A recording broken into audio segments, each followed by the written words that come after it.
So thank you so much for coming in, Ebong Udoma, who is senior reporter on WSHU radio outlets. He also contributes sport news to National Public Radio, which is the parent of WSHU. Did I get it right? Yes, I'm actually the senior political reporter, and I cover national and state politics.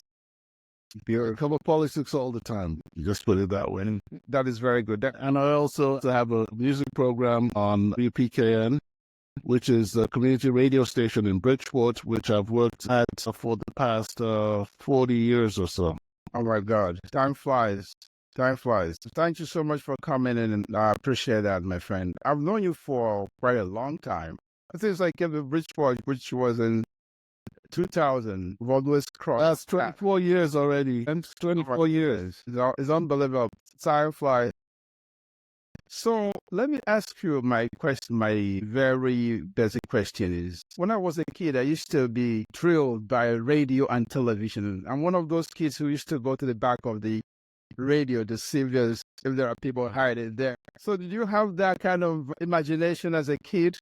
Actually, I did not. I'll tell you how I got into radio. I was 16 years old, and it was in Nigeria, and my brother played on the national team, the cricket team, and they had a national games, all Nigeria games that was going on in Lagos at the time. He was hired by Radio Nigeria to report on the cricket, to do commentary on the cricket. And I accompanied him, and the producer said, hey, we need someone to cover hockey. So could you cover hockey for us? So I said, well, I don't know, anything about radio. He said, oh, you don't have to do anything. Just give us the scores every night. And so just go cover the games and then come back, give us the scores, and we'll read out the scores when we're doing the roundup at 9:00 at night. Oh my God. So that's what I did the first couple of times. And then I go into the studio this time. I want to hand them the scores. And they said, well, you were at the games. Why don't you just read the scores for us? So that was my very first time on the radio. It was Radio Nigeria in Lagos, and 16 years old. And I covered the games. I knew what the scores were, but this was the very first time I was on the air. I'm glad there's no recording of that, but that was my first experience. Oh my God, very good, very good. That was very informative, awesome. In fact, even as an adult, I still mesmerized and awed by. Actually, a few years later, a friend of mine, a family friend, Sonny Rabo, who was on Radio Nigeria at the time, asked if I would be interested in coming to do some freelance work on the radio, that they were always looking for voices people to do voiceovers, and I had a very good voice, so would I consider doing it? And I said, well, no problem, and they'll pay me for it. Wow, why not? Interesting. So I started, volunteering. I would go as talent, we were called in those days, and they'd use it for different programs and things like that. And you'd read the scripts, and there were dramas and all sorts of things that they were doing. And so I'd go, and it was pretty steady work. And then an opening came up in the broadcasting school. The Radio Nigeria broadcasting house in Ikoyi, which caught on fire just about a month ago. It was terrible. But they had a training school that was set up by the BBC. And they used to have people come in from the BBC to do the training. And basically, to be an announcer, you had to go through this training school. So, I said, well, if you guys you're gonna hire me and you're gonna pay me and I'm gonna train me, why not? So I went to the broadcast training, and John Momo was my classmate in broadcasting training at that time, and there were quite a few others who have become pretty big. Charles Anyangolu, Mani Onomonu, and I Imokwede, and there was quite a number of people. But that's when I got to meet Ernest Okonkwo, and I met, there were so many people who was there. Yeah, Ernest was a sportscaster extraordinaire, So so I started at Radio Nigeria. Actually, I got into the Voice of Nigeria, which was the external service of Radio Nigeria. So my very first full-time paid job Radio Nigeria was broadcasting to the rest of the world. And I felt, I was getting a short end of the stick because my colleagues were broadcasting locally and everybody could hear them. And I was broadcasting on the external service on shortwave radio. And it was people in other parts of the world that could hear me. But that was powerful the way, which he did recognize that. Yeah, but it was very good training. It was excellent training. Yeah, I was going to ask you, how did you, because your voice is a powerful voice, to be honest with you. Were you born with that, or you learned, you trained yourself to speak this way? Obviously. No. Well, your voice is meant for the radio, man.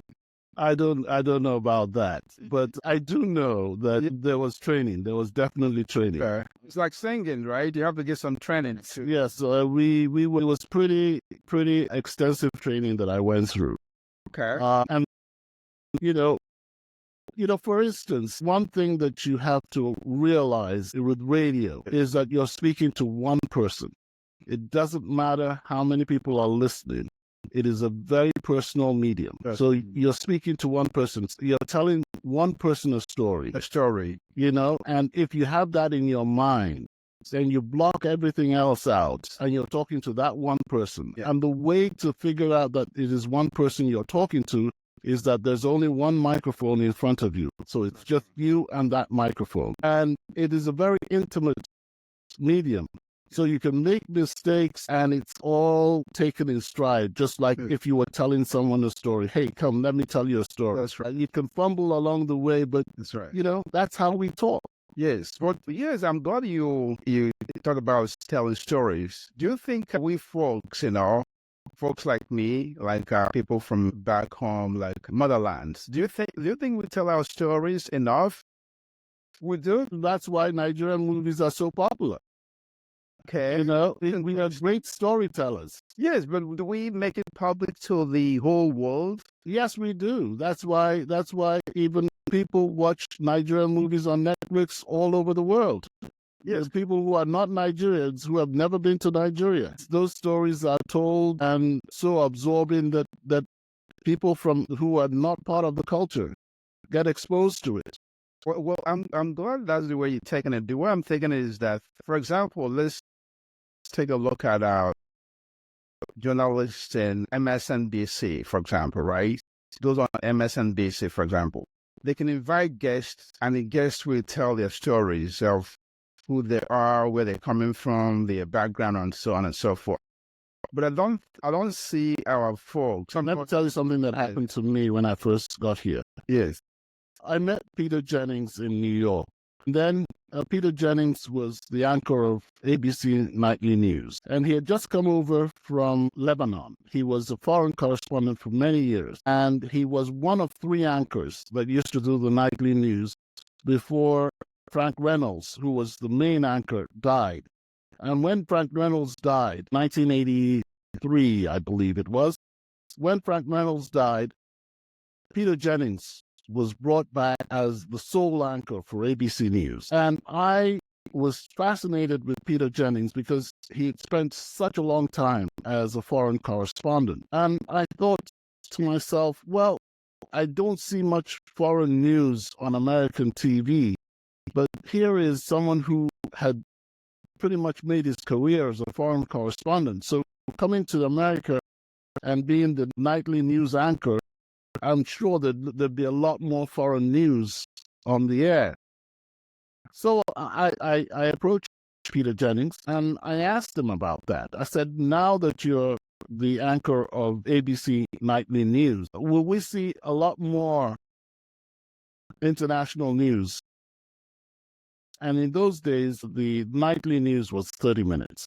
Yes. And he laughed and he said, where are you from? And I said, I'm from Nigeria.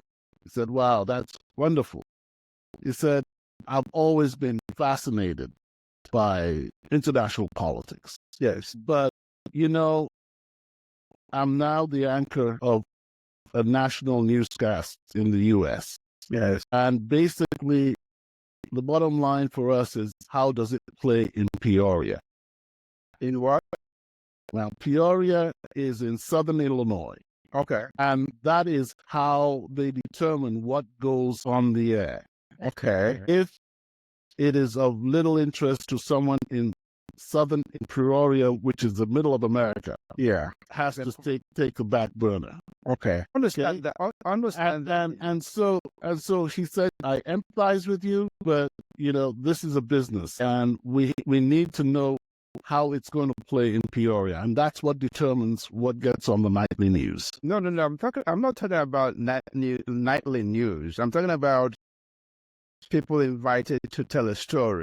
Like, for example, Oprah inviting people to tell their own story. Joy Reid or Ari Melba or well, the thing about it, you have to realize, Oprah has had many Nigerians on.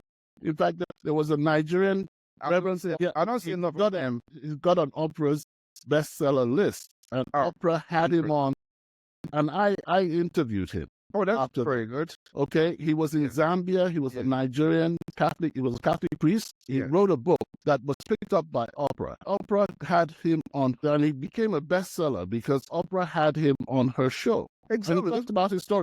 It was a story. It was a Nigerian story. It was a growing up story, and it had worldwide exposure. That's what has happened. Yes, that's what. The problem. The problem is it's not happening enough. That's what my point. It's not happening enough. We have a lot of stories. Well, why do you have to wait for it to happen? This guy wrote his book. He wasn't writing his book because he thought it would get wide audience. Yes, he wrote his book because he was talking about his experience. Exactly. It's just like things fall apart. Yes, it tapped into the national psyche. People picked up on it. Yes. And it tapped into what people could identify with. Yeah. And because of that, it's not the other way around. No. It's not people going out looking at these things. It is people who are actually doing what they're doing without a care in the world as to how it will be marketed or how it will get to wherever. If you do something and you do something that is worthy, it will get noticed. That's the way of the world. Let me give you another example, because I play Nigerian music all the time. Yes. When I first got on the radio, we hardly had a single Nigerian record in our record library. Yes. Okay? Over the years, it has just accumulated and accumulated and accumulated, such that when I first played Fela, 1983, most people had never heard it. In fact, so many people, the very first experience of Fela they had was when I put it on. But today, so many people don't know about it. So I wouldn't put it that way. I would say, do what you need to do. Don't worry about whether it will be picked up or not. If it's what interests you, you tell your story. And you tell it in all sorts of different means. Look, right now, we have a digital platform that's available to everybody in the world, and because of that, it has flattened. Basically, you used to have certain gatekeepers who would determine what gets wide or a wider audience. That's not the case anymore. I think it's very important because we have a lot of wisdoms. We have a lot of experiences from motherland we can bring to the whole American psyche. I think you worry too much. No. I don't think that's right. We contribute socially and economically. So why don't we participate in sharing our opinions, sharing our experiences, and then being part of the national discussion? I don't accept that. It's very valuable. I don't accept that. In the sense that people can learn from that. For instance, there are a lot of our guys who are doing big things right here in the United States, but they don't get the exposure they deserve. And that's one of the reasons why I wanted to start a studio.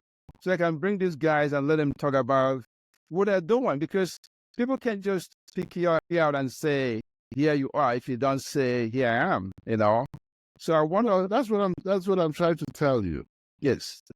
Chimamanda is worldwide. She's known all over the world. I mean, she doesn't hide the fact that she's a Nigerian. She celebrates the fact that she's a Nigerian. Yeah, but she celebrates her Igbo culture. Yeah. I mean, I don't understand. She's one of there are people all over, Okay. It's not everybody who get the same amount of exposure, but there are people from Nigerian descent all over the world getting tremendous amount of exposure. Tremendous. I mean, right now you have a person from Nigerian descent as the head of the Conservative Party in England.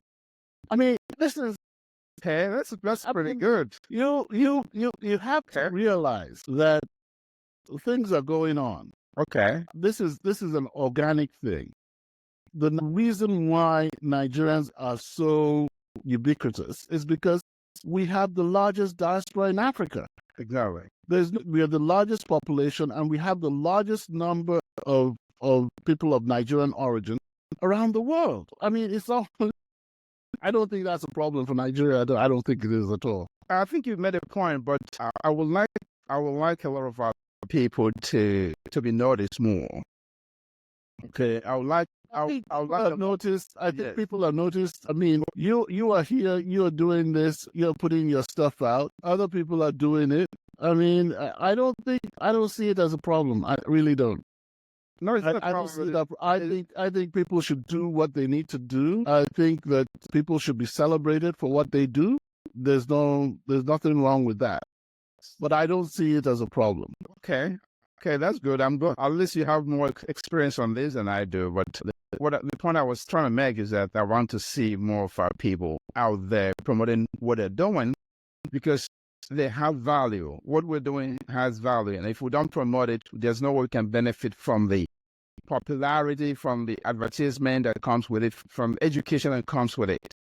Okay, so I would like to see right now. You have a Nigerian who is the Assistant Secretary of the Treasury. Most people do not pay much attention to who the Assistant Secretary of the Treasury is, but that's a very powerful position in the U.S. government. Maybe okay. Yeah, those are the people in charge of this economy that you're living in. Maybe what I'm alluding to are people like us who are in diaspora. Not he is not people who are born in Nigeria. His parents. No, he wasn't born here. He was born in Nigeria. His parents, I believe, are still in Nigeria. But he was in America. He was a high official in the Obama administration, and he's now the Assistant Secretary of the Treasury. So, I mean, I think, if you pay attention, we are probably the most prominent Africans around the world. You can't think of any profession that we're not in. We're not in, and we're at the top. Okay? One of the most successful people on Wall Street is a Nigerian. Yeah, but where's that story? The story is there. People know him. People who pay attention, maybe should read the media. People who read the media every day. So the fact that you do not know. Okay. Yeah, probably. I've been practicing medicine for a while. Okay. This is a guy who owned Heathrow, not Heathrow, Gatwick Airport in London. Yes. Okay. Okay. He lives right here in Long Island. Okay. Never heard of him. Maybe it's a personal thing. Maybe it's a personal thing. I've been cooked up for a long time. Maybe it's a personal thing. But I have this feeling. He just sold his company for $1.5 billion, or I can't remember how much. Maybe it's a personal thing. I don't know. Maybe it's a personal thing. But okay, but let's move on to how, I think you alluded to this, how you choose your music, because part of the reason why I tune to your radio station is the music, right? Yeah. And have you noticed that I'm not the only one who plays that kind of music on the station? No, people are beginning to copy you. Well, the thing about it is that is the influence. That is the influence that you have. That's right. The very first time I played Fela, nobody had ever heard of him before at the station. Almost every DJ on the station today knows about Fela. Exactly. Okay? They play the music. I'm surprised sometimes some shows that I would never think that they would play anything Nigerian, and they play it. Of course. And they don't just play the music is not just played on my station. It is played across the board. My God. Okay? Because they're on the Billboard charts. Nigerian musicians on the Billboard charts. I mean, Calm Down was #1 on the Billboard charts. Oh my God. Okay? I mean, that is a young boy from Benin. When he first came out, he was 17 years old when I saw his first song. And by the time he was 20, he had a song on the Billboard. God, that's cool. Okay? That's cool. That's the kind of news I need to hear. That is, Rema is, he's Calmed Down. Yes. Then you're talking about Fireboy, DML, and all.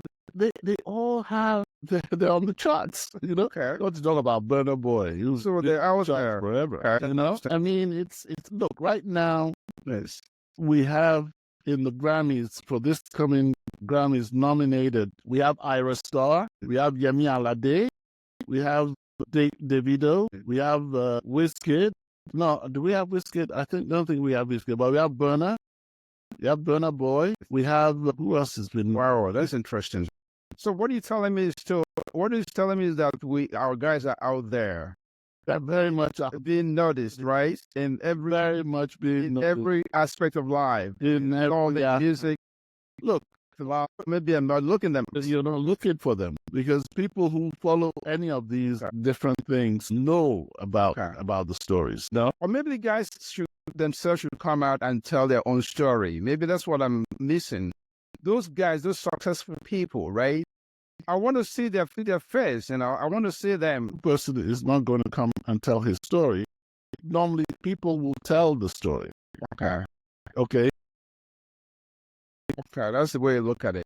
Because I think that is actually makes me feel better that I have a brother, a sister who's out there telling their story. In fact, you don't know how much I feel if I see one of our guys, like you, for example, who's reading out the news, who's announcing something.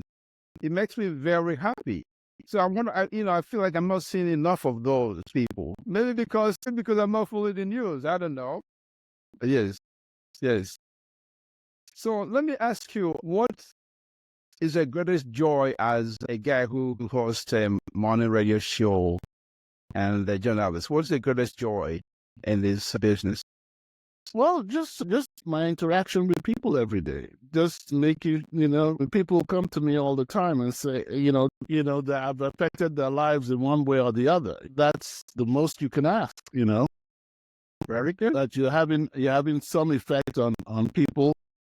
And people appreciate what you're doing, that you're not talking to yourself, but you're talking to other people. That's right. And they come up with stories all the time. I mean, I've met people who first started listening to me when they were toddlers riding in the backseat of the car. Oh my goodness, that's interesting. That is interesting. That is very interesting. And now they're grown-ups, right? Yeah, now they're grown up and have children of their own. Very good. In fact, like me too, I'm started having second-generation patients now. Like the kids I saw are now having their own kids. So it's a second-generation patient. So, question, what was your life, actually growing up in Nigeria? I mean, as a kid, Yes, because I grew up in Nigeria. Actually, I'm a child of the Civil War. I was born in the 60s. I was in Uganda for most of the Civil War, but I did come back to Nigeria. I came back to Nigeria in December 1960. Came in 1968 December, and I spent 1969 in Nigeria, in Calabar. Was it after the war? During the war, during the bombing, we used to have take cover. You have to go run. What made you come back during the war? Because my father was a Nigerian and he believed in the country. I mean, people are running away during the war. You coming back? Yeah, we came. He was in Uganda. He was the Chief Justice of Uganda at the time, and he came back to Nigeria during the war. His brother was killed in the war. Our house was ransacked. I mean, this was weird. Now in Ikorabas in Akwa Ibom. Okay. Yeah, my uncle, my father's brother, he came to visit us in Uganda during the war. And then when he got back to Nigeria, he was, while it was still under Biafra, that's when he died. He was ill, I was in Calabar. throughout in fact, I was upset because my parents left me in Calabar and I went back to Uganda. Wait a minute. I think Yes, my older brothers, yeah. left Nigeria to come to Uganda during the war, and my father said they had to go back to school in Nigeria, and they were like, "But there's a war going on." Why? He said, no, it's fine. You have to go back to school in Nigeria. My, that is very So my scary. brothers, they were in Lagos and Ibadan throughout the war, and we came when he had the vacation in December 19. I didn't know your dad was a judge. He came. Pardon? I didn't know your dad was a judge. Yes, he was. That's interesting. So we came to Nigeria December 1968. Yes. For Christmas. We came for, during the war. And I remember we flew from Lagos to Calabar, and we had to go over the ocean because you couldn't go over land. So the flight was very... I think what people don't realize is that some of these kids of the Civil War who were born in the 60s, they have trauma, right? And they carry this trauma. Nobody's talking about that. We were so young. But that was just what life. But the thing about it is that we were so young that we just felt that was life. No, not to me. Not to me. I was. Let me tell you something. Children get over a lot of these things because I still remember the first day I heard shooting, and it was very wild shooting. No, they never wake. I was trying to wake my younger brother. They never. He wouldn't wake up. And I was, look, can you hear the shooting? I mean, it was shooting. Children never get over this. They just internalize it, right? And sometimes they act out in crazy ways, reminiscent of these memories, internalized memories. I think we don't talk about it enough, about the trauma. There was a situation is not good for anyone. No, for children or adults, it is not a good situation. No. So, well, it's good to know we have a few things in common as a child growing up in Nigeria. And when I came to Nigeria, people used to tease me so much because of my accent, because I grew up in Uganda. Yes. So I was teased endlessly in school, even playing in the, they teased the way I was talking. I think I had a good life. I mean, children, you go through all sorts of things. Yes. Well, that's interesting. It was interesting. I'm surprised they didn't follow after your father as a judge. Well, I have siblings who are lawyers, so it's not that it's not in the family. I started out studying law, and I still remember one time I came home and my father said to me, he said, "Do you really want to study law?" And I said, "Well, why do you ask?" I said, "Yes, I do. He said, "Because this house is full of law books. I've never seen you open one."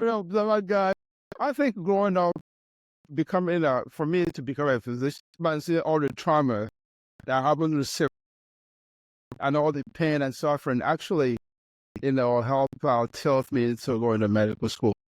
But so what do you advise young people now who are aspiring to be like you, journalists, and engage in the political cause around the world? Well, the thing is this, is that let me just give you a little bit of my background and why. I come from a very political family. Politics was just, my father he was involved in the Nigerian independence movement. He went to the constitutional conventions and negotiated the independence of Nigeria.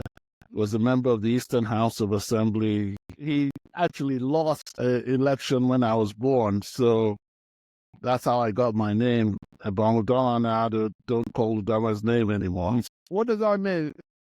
Well, my grandmother, it's a double meaning. Okay. It's not the conventional meaning, but my grandmother, she came up with that interpretation of my name. Because, during the campaigns, they'd be doing jingles on the radio and everything, calling out his name, and then he lost the elections. Anyway, it wasn't today that they started messing around with elections in Nigeria, but they ended up throwing all the ballots into the river. Is the river Niger or the Imo River? Okay. The Imo River runs right through my hometown. That's where it goes into the ocean. It's a long, long, long river. Then. Yeah, it goes. The Imo River goes into the ocean. Opobo. Opobo is part of Ikorabasi. Well, we allowed the Opobo people to settle next to the ocean because our people would stay away from the ocean because it wasn't safe. In fact, it wasn't safe to live by a riverbank.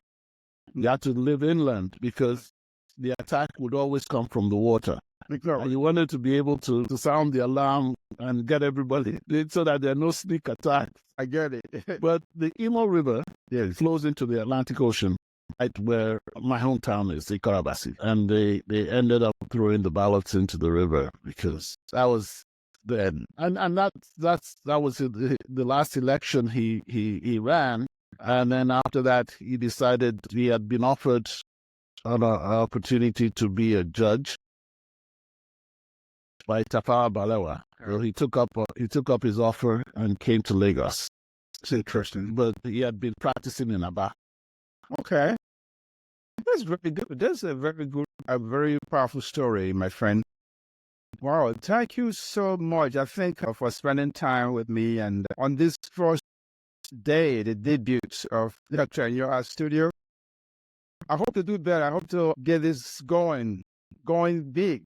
Nothing ventured, nothing gained, right? Exactly. I hope to invite guests and talk about some of these things that I would just like just before we go. This past weekend, my father's bust was unveiled along with Michael Obara and Clement Song as distinguished old boys of Methodist College Uzwakoli. And what year was that? 1937. That's the year he graduated. 1937. So it's more than 70 years. No, but the thing is that, I really appreciate that so many years after he died, that he's still being remembered. The bust was unveiled by Peter Obi and a guy from Lagos Business School, Pat Utoli. Okay. Actually, I met a guy a month ago, actually, in Connecticut. Who? Pat? Yes.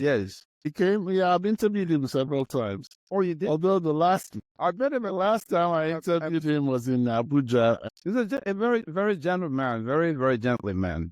Yeah. I love him. He gave a powerful speech during one of our organization's meetings. He's a very smart guy, very cerebral.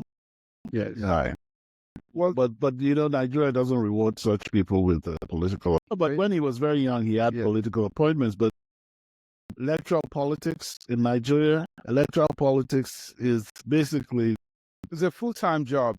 Honestly, it's not a matter of a full-time job. What is it? It's not electoral politics. Yeah, is a do or die affair. So if you're not ready to die, you're not ready to. And unfortunately, it seems as if that is gaining traction even here. So let me tell you a story. I just celebrated my 63-year birthday just on the 12th of December, about 6 days ago. So part of my wish, which is what I'm doing now, is to bring folk to this studio to share the experience, right? To share that perspective, to educate me and tell me. I want to learn from folks. So if anybody who has anything expertise. Well, that's all I do. Yes. That's my entire life. And I find it very rewarding because what is humanity without conversation? That's the basic of humanity. Be able to have a conversation, right? And discussion. Every other thing is part of it. Relationship, emotions, health, they're all part of conversation, right? And you have to have that. So I think that's a big thing for me, and I'm realizing it now. Thank you so much, my friend. I really appreciate your time. Well, thanks so much. Really appreciate you doing this. I mean, you must have a lot of time on your hands because I thought doctors were very busy. But the thing about it, it's always the person who is busy that has more work to do. Thank you. I like that. And of course, you've been practicing for 25 years, right? You paid your dues. Practicing.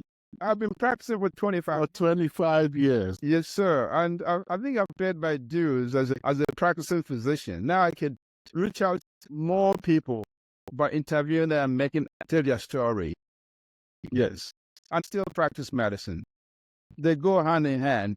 No. That's something you can never give up. Yeah, they go hand in hand. The knowledge is always there. Yes. And the passion, as long as you have the passion, medicine is not easy to practice in the U.S. these days because of the... Yes. I mean, it could be very exciting, practicing medicine. But I'm a pediatrician, so it's kind of easier for us. The kids bring joy, especially newborn kids. They bring joy. Yes, and they go to college and they go to adult doctors. So that's the beauty of being a pediatrician. Thank you so much. I appreciate the time.